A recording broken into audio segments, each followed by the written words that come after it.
मुख्यमंत्री योगी आदित्यनाथ आज महाराजगंज में थे और ऐसे में महाराजगंज को बड़ी सौगात मिली है। 650 करोड़ रुपए की सौगात मिली है। शिलान्यास और लोकार्पण हुआ है। इसमें सबसे मुख्य एक परियोजना जिससे लंबे समय से जनता को इंतजार था वो है 148 करोड़ रुपए से बन चुकी रोहिणी बैराज।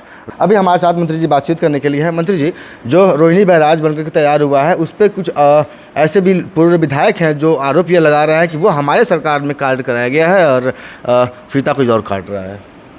देखिए, रोहिणी बैराज कहीं ना कहीं बहुप्रत्याशित मांग थी। वो 2004 से रोहिणी बैराज उस समय डैमेज हुआ था। हम उस समय भी सांसद थे। सरकारें उसके बाद कहीं आई कहीं गई। हम लोग लगातार प्रयास करते रहे, चाहे रोहिणी बैराज का हो और चाहे महाव नाले का हो। एक तरफ रोहिणी बैराज के नाते जहाँ पर सिंचाई के लिए पानी की कमी होती थी आम जनता को, किसानों को, दूसरी तरफ बाढ़ के समय में महाव नाला जो टूटता था उससे एक तरफ लोगों की खड़ी फसल डूब जाती थी। और दोनों मांगों के हम लोगों ने लग करके मुख्यमंत्री जी से, जब हमारी सरकार आई तब जाके हम लोग सफलता उस पर प्राप्त कर पाए। और डबल इंजन की सरकार का ये मुख्य धारणा रहा कि जो काम को शुरू किया जाए उसको समाप्त भी किया जाए।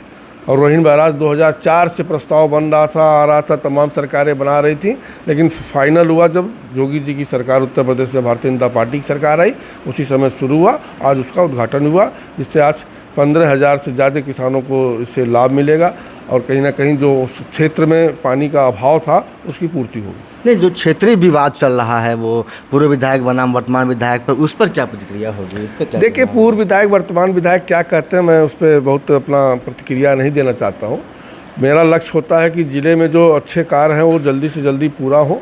अब श्रेय लेने के लिए तो तमाम चीज़ें हैं जो भारतीय जनता पार्टी आज लागू कर रही है। कांग्रेस के लोग कहते हैं कि हमारे समय की योजना चालू थी तो लोगों तक पहुँची क्यों नहीं? रोहिणी बैराज बनने के लिए आपने प्रयास किया तो रोहिणी बैराज बनकर तैयार क्यों नहीं हुई? तैयार तो आज मोदी योगी जी के नेतृत्व में उनके द्वारा स्वीकृत भी हुआ और 148 करोड़ से ज़्यादा के धन के अवलोकन के बाद आज वो पूर्ण भी हुआ और जनता को उसका लाभ प्राप्त हुआ। अच्छा, वक्फ बिल बोर्ड लाने के पीछे सरकार का उद्देश्य क्या था? देखिए, वक्फ बोर्ड में कहीं ना कहीं 2013 में कांग्रेस ने जो एक संशोधन किया था कि वक्फ बोर्ड का जो मैनेजमेंट है उस मैनेजमेंट को कहीं ना कहीं सही जगह उसका उपयोग हो, उसके ध्यान को रख करके आज ये अल्पसंख्यक मंत्रालय हमारे रिजू जी इस बिल को लेकर के आए हैं। तमाम प्रकार की भ्रांतियां फैलाई जा रही हैं, उसमें किसी को भी फंसने की आवश्यकता नहीं है। ठीक इसी प्रकार सीए बिल के तहत भी लोगों ने, आम मुस्लिम समाज के लोगों को भ्रांति फैलाई थी कि सबका नागरिकता समाप्त हो जाएगा। 2 साल बीत जाने के बाद भी किसी की नागरिकता समाप्त नहीं हुई।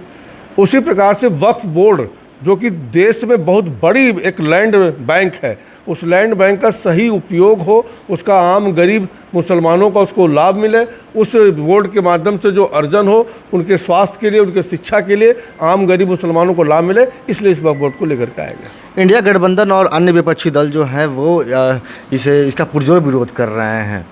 देखिए, विपक्ष तो कहीं ना कहीं यहाँ पर विपक्ष केवल विरोध करने के लिए हो गया। पहले विपक्ष तो फायदे आप लोग उन्हें समझाने विपक्ष 16 घंटा बहस चला, 8 घंटे लोकसभा में, 8 घंटा राज्यसभा में, और बढ़ करके 1-2 घंटा उसमें कल्याण 60 सालों तक नहीं किया। अगर मुसलमान गरीब आस्त क्यों है, ये इतने हितैषी हैं तो इन्होंने उनकी उत्थान के लिए काम क्यों नहीं किया? आज मोदी जी सबका साथ, सबका विकास, सबका विश्वास के आधार पर जो काम कर रहे हैं, किसी के साथ कोई भेदभाव नहीं। जो भी इसमें त्रुटियां थी उसको दूर करने के लिए, ताकि उसका लाभ मुस्लिम वर्ग के, गरीब तबका के लोगों को प्राप्त हो सके। तो आप महाराजगंज के सांसद और भारत सरकार में केंद्रीय वित्त राज्य मंत्री हैं पंकज चौधरी जी, जिनका साफ तौर पर कहना है वक्फ बिल बोर्ड मुस्लिम के हित में है और गरीब तबके के लोगों के हित में है। साथ ही विपक्षी जो कह रहे हैं वो मुस्लिम राजनीति कर रहे हैं। भारत समाचार के लिए आशीष सोनी, महाराजगंज।